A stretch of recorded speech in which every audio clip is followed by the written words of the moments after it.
Hello and welcome to our journey to Storybook Land. My name is Jack. I'll be your captain and storyteller aboard my favorite boat, Baleen. For your safety, please remain seated and keep those hands, arms, feet, and legs inside the boat at all times, and please supervise your children so our story doesn't have to take any unexpected turns.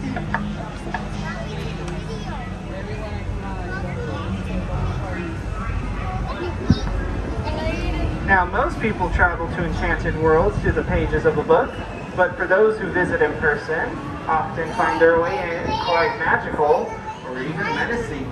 But don't worry, friends, even though we're passing through the jaws of Monstro the whale, we're actually being transported to a magical world I like to call Storybook Land.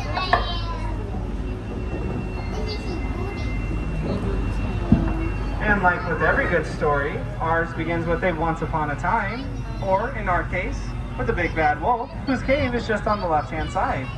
But don't be afraid, he's after the three little pigs who are on the right-hand side. Their homes are made out of straw, sticks, and 100% wolf-proof bricks.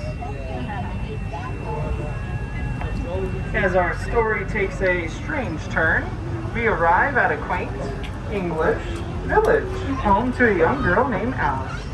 One golden afternoon, Alice met the White Rabbit, and together they fell down the rabbit hole, all the way into Wonderland, where things only got curiouser from there.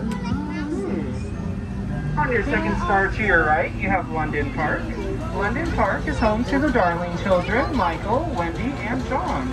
And with the help of Peter Pan and Tinkerbell, the five of them flew off to Neverland, where they never ever had to grow up. As we turn the page, we arrive at Agrabah, city of mystery and enchantment. It was here where a young street rat named Aladdin first bumped into Princess Jasmine. Not only did he steal a loaf of bread that day, he also stole her heart.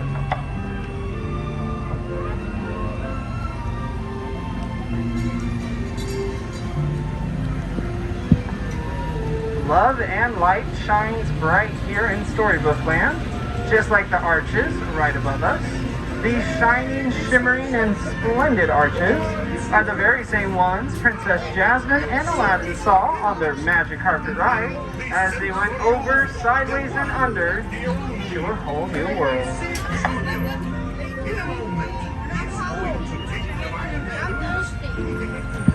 Up ahead is the dark and mysterious Cave of Wonders, whose treasure bears a curse which can only be lifted from the genie of the lamp.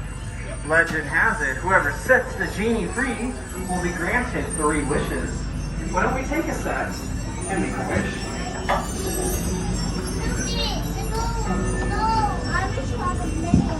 And on the right, you have Snow White. After just escaping from the evil queen, Snow White stumbled upon a cozy cottage in the forest where she happened to find 7 little dwarfs. Our next chapter stars Cinderella, where at the Blue Roof Chateau, she dreamed of going to the ball. Luckily for her, she had a fairy godmother, and she was able to attend the ball. But, unfortunately, she did not make it home by midnight, so her carriage turned back into a pumpkin, which you can still see to this day.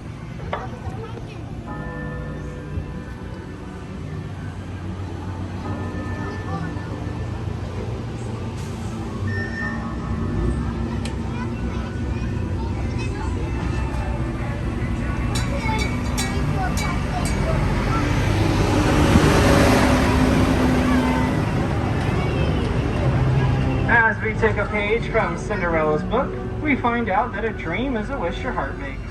Whether it be dreams of going to the ball or dreams of sleeping on a bed of flowers, like the ones we have here at the giant patchwork quilt.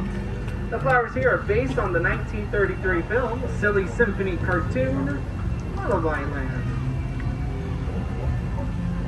Yes, friends, all our trees here are indeed real.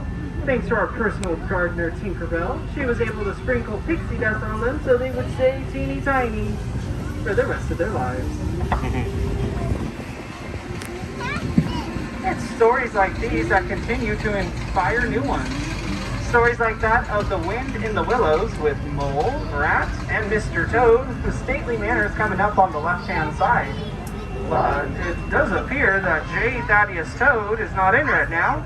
He's probably off on his motor car, off to nowhere in particular. Up ahead is the kingdom of Arendelle, home to sisters Anna and Elsa, who made her way atop of the mountain and created an ice palace. Though her sister Anna could not let her go, the sisters soon discovered something stronger than Elsa's ice magic. Perhaps true love. Up ahead is the Alpine Village, home to Geppetto the Woodcarver, who wished upon a star to have his puppet boy come to life.